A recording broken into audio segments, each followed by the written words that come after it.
Hello everyone, today I'm gonna do a comic review on Injustice vs. Masters of the Universe. I really like this comic, not only that it's He-Man doing a crossover because I love crossovers, but also he goes to Earth.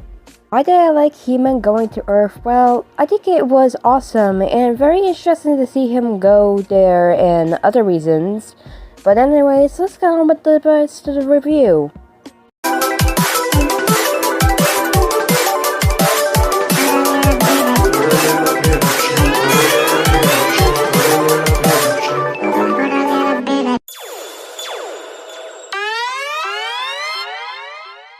Now let's do a recap on what Injustice vs. Masters of the Universe is all about. Now I've talked about Masters of the Universe a lot, so if you want to check out those YouTube videos, I'll put them in the link so you can check them out. But Injustice is a DC Universe video game series. It's a fighting video game series with DC superheroes and villains. You get to control one of them and play with a friend or the computer system like any other fighting game. The game is developed by NetherRealm Studios and published by Warner Bros. Interactive Entertainment for the PlayStation 3, Xbox 360, and Wii U. And its main story takes place in a parallel universe. The Joker tricks Superman into killing his pregnant wife Lois Lane and destroying a nuclear weapon that destroys Metropolis. Killing millions of people, mad with grief and rage, Superman murders the Joker, quickly losing his moral compass. 5 years later, Superman has formed the One Earth regime to enforce global peace through fear and rules to the Earth as a ruthless dictator. Alongside many other heroes and villains he recruited or forced into joining him and killing any who opposed him, Batman establishes the insurgency to oppose Superman's regime, and the ensuing war between the two factions leaves the Justice League disbanded. In the comic, it follows this parallel universe, where in the comic, He-Man is recruited to fight Superman and save Earth, which there is a classic comic book where Superman and He-Man fought each other, though from what I know about it, that one was because Superman was under Skeletor's control. So, I got the comic book for my birthday, and it was a hardcover. I love the art style that was done by Freddie E. Williams II. Very nice, the color palette matching the dark tone of the story really adds in the realistic and serious look to the story written by Tim Seeley. In the first parts of the comic, we see Zodak, one of the original members of the Council of Elders.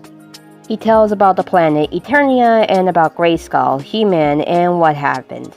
It seems everyone in this story knows He-Man is Prince Adam and Skeletor is missing. After Zodak finishes talking, on the next page it shows He-Man fighting his doppelganger named Faker. After this fight, and He-Man reveals Faker was pretending to be him, some of the Sinstars are unhappy with He-Man beating Faker. I was confused at this at first, but there was a little box that said, "See He-Man Thundercats," another He-Man crossover. So it seems these two comics, who Freddie Williams was both artists too, so you could say they are connected in some way, could possibly explain what happened to Skeletor, right?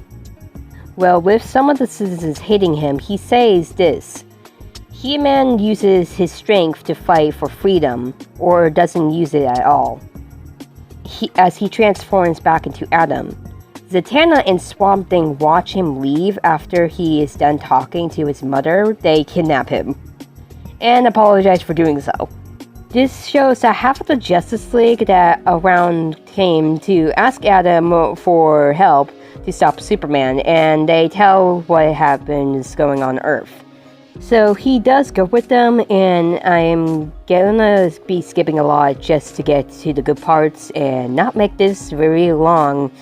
Superman's using Brainiac's tech, and there's another Batman who is under Superman's control. This can only mean one thing about the other Batman, also Skeletor is there.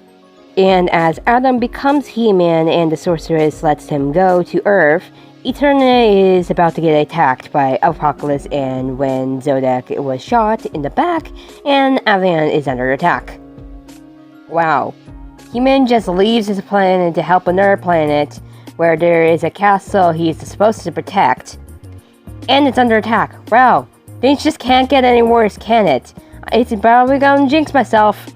So that's how He-Man goes to Earth, where they explain more about Superman's current base of operation, the Black Oracle.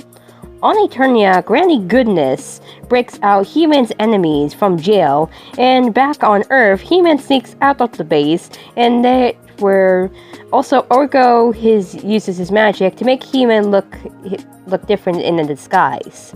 Also, apparently Orko's magic works better on Earth and not Eternia, and every other planet. And so Orko's magic doesn't work on Eternia. I wonder why. Also, Orko said a bad word about us. And also, why were there two Batmans? Well, that Batman that was with He-Man is actually Damian. And he tells that he killed his best friend. Yeah, you killed him, Damian, with your baton, and Nightwing tripped and cracked his neck on a rock. One of the DC ridiculous deaths, yep. Also, when they invade the Black Oracle, Damian gets killed in front of Batman by Wonder Woman. Also, what was Skeletor doing? He became Shazam, and Superman finally helps them to stop Darkseid from getting the anti-life equation. Skeletor is fighting Darkseid with the powers of Shazam, but loses those powers. As the point, Adam loses his power to become He-Man. And Darkseid is about to kill Skeletor. Superman comes in and starts to fight Darkseid, and with Adam, they use the Power Sword and the Order of Power to stop Darkseid. This defeats him, but Adam is weak after it. And what does Superman do? Well, still being evil, picks up the Sword of Power and the Power Orb attached to it and kills Skeletor. Skeletor cannot get a break when dying a lot, can he? And then Superman tells Adam that he's gonna fix it all. He means about during different dimensions by explaining by reflections in the mirrors. As the fight with Apocalypse on Eternia continues, Superman needs Adam, though Adam refuses after Superman has done so far in the story, but Superman tells him that he has Darkseid's Soul Serum, the Spirit of Grayskull, and the Anti-Life Equation. He reminds Adam that he cannot become He-Man and didn't have the power to fulfill his promise to kill him and free Earth from his regime. And so Adam has to do what he says and tells him to guide him through the nexus of Grayskull and show him the different realities to him and that he can save Clark Kent. After he shows Superman the different realities that Lois and his son could have lived, always something got in the way. Superman tries to use the power of the orb, Spirit of Grayskull, and the anti-life equation to spread it through every universe. He tries to kill Adam, until Adam is summoned by the wizard, and also took one of the little words for Adam to say, Shazam! Yes, that's right, Prince Adam, aka He-Man, became Shazam. Or got the power at least. He killed Superman after that. I'm gonna call him He-Shazam. And no, you can't stop me from calling him that. I already called him He-Man Tomoe in my Revelations Part 1 review, and so yeah, ugly nicknames by Paimon for He-Man. And they were about to save Eternia after that too, and so everything got a happy ending, and Wonder Woman got to be cellmates with Evelyn. And they do not get along. The story also is amazing, and how it was with the art colors, and also the 2 times Hordak had appeared in this comic, which this is also the awkward part, with fallen Red Lanterns joined Hordak to become the Horde Corps, whatever that means, and I still don't understand it. Is, like, Hordak good in this timeline? Like, in the Princesses of Powers, probably not, but that's just new, I guess. I would recommend you to give Injustice vs. Masters of the Universe a read. The story is good and the art is fantastic in my book, so I give it a 10 out of 10. But hey, it's your opinion and everyone should have the right to that. But if anyone likes Injustice series or Masters of the Universe or even both, I definitely recommend it. This book was fun to read for me and I'm sure you're gonna love it too. Right, we finally made it to the end of the review for the comic Injustice vs. Masters of the Universe.